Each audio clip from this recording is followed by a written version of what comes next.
জয় শ্রীকৃষ্ণ, জয় রাধে রাধে রাধে। মৃত্যুর পরের জন্মে আপনি কি হবেন সেটাকে আপনি জানেন? আসুন, গরুড় পুরাণে এই বিষয়ে 10টি তথ্য উল্লেখ করা হয়েছে। সেই 10টি তথ্য আপনাদের সামনে আমি উত্থাপন করতে চলেছি। মৃত্যুর পরের জন্মে আপনি কি হবেন সেটা আপনি এই তথ্যগুলি শুনলেই বুঝতে পারবেন। গরুড় পুরাণে হিন্দু ধর্মে একটি বিশেষ তাৎপর্যপূর্ণ গরুড় পুরাণে হিন্দু ধর্মে একটি বিশেষ তাৎপর্যপূর্ণ কথা রয়েছে এবং এটি একজন ব্যক্তির মৃত্যুর পরে পঠিত হয়। কথিত আছে যে মানুষ তার ভালো মন্দ কাজের ফল পায়। যে ভালো কাজ করে সে মৃত্যুর পরে স্বর্গসুখ পায় এবং সেই সাথে তার খারাপ কাজ করে যে তাকে নরকে অনেক কষ্টের সম্মুখীন হতে হয়। এটা আমরা পুরাণ থেকেই বা শাস্ত্র থেকেই জেনেছি। সেই সাথে তাকে অনেক কষ্ট পেতে হয়।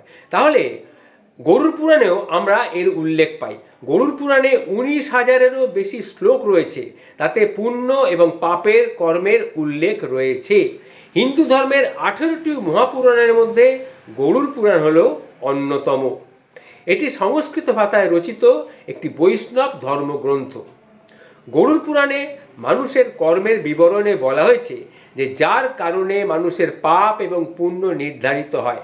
শুধু তাই নয়, এই পুরাণে এমন তথ্যও দেওয়া হয়েছে যে মৃত্যুর পরে তার জন্মের পরের জন্মে সে কি কোনো মানুষ রূপে জন্মগ্রহণ করবে, সে কি পুরুষ রূপে জন্মগ্রহণ করবে, নাকি নারী রূপে জন্মগ্রহণ করবে, নতুবা মানুষের যোনি থেকে বেরিয়ে আসার পর সে অন্য কোনো প্রাণী বা কীট পতঙ্গের জীবন পাবে, সে ব্যাপারেও বলা আছে। তাহলে শুনুন। 1. গরুড় পুরাণে উল্লেখ রয়েছে যে কোনো পুরুষ যদি নারীর মতো আচরণ করে তাহলে সেই পুরুষের আত্মা পরবর্তী জীবনে নারীর রূপ ধারণ করে। 2. যে ব্যক্তি তার কোনো বন্ধুকে প্রতারণা করে বা প্রতারণা করে, যদি কোনো তার বন্ধুকে প্রতারণা করে, পরবর্তী জীবনে সে পাহাড়ে বসবাসকারী শকুনে পরিণত হয়। 3. যদি কোনো ব্যক্তি ধর্ম না মেনে ধর্মের বিরোধিতা করে তাহলে সেই ব্যক্তি পরবর্তী জীবনে কুকুর বা গাধা হয়ে জন্মায়। 4.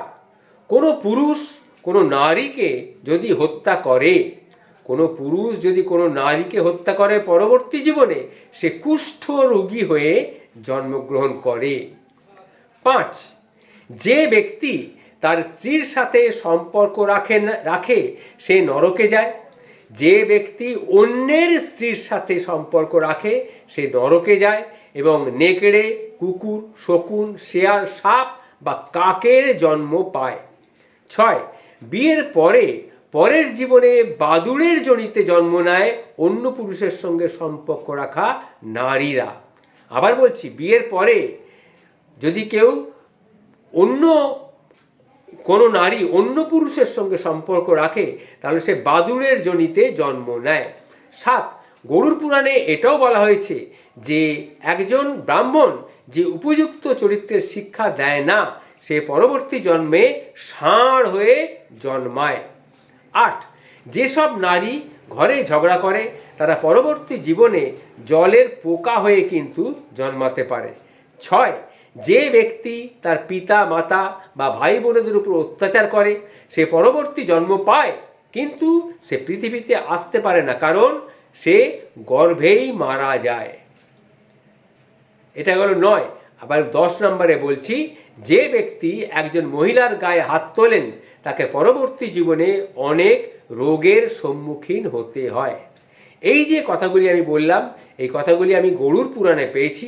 গরুড় পুরাণে একজন মানুষ মৃত্যুর পর তার কর্ম অনুযায়ী তার পরবর্তী জীবন কীভাবে সে জন্মাতে পারে তার বিবরণ দেওয়া আছে। সেখান থেকেই আমি আপনাদের সামনে এটা পাঠ করে শোনালাম। নমস্কার, ভালো থাকবেন।